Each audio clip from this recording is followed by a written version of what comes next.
gell? Aber jetzt schauen Sie sich das einmal an. Also das ist ja wirklich wunderschön. So hell und der Parkettboden. Wow. Ist ganz schön, ne? Ja, diesen Raum muss man natürlich erst einmal auf sich wirken lassen, gell? Diese Größe und dieser Charme. Schauen Sie sich ruhig in Ruhe ein bisschen um. Ich bin gleich wieder für Sie da, gell? Schauen Sie, das ist ein Traum.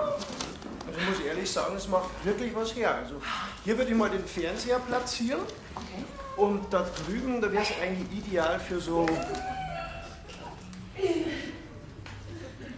Hast du das gerade gehört? War das jetzt... Hier würde ich jedenfalls so verschiedene Sachen...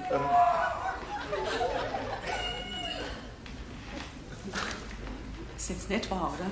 Geht's noch? Auf unserem zukünftigen Klo.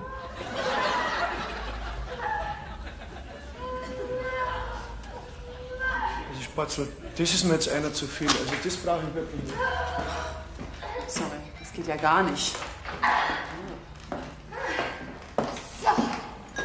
So, da schauen Sie her. Ich habe Ihnen eine kleine Erfrischung mitgebracht, damit Sie schon einmal anstoßen können. Hat ein bisschen gedauert, ich habe den Korken nicht gleich rausbekommen. Der Frau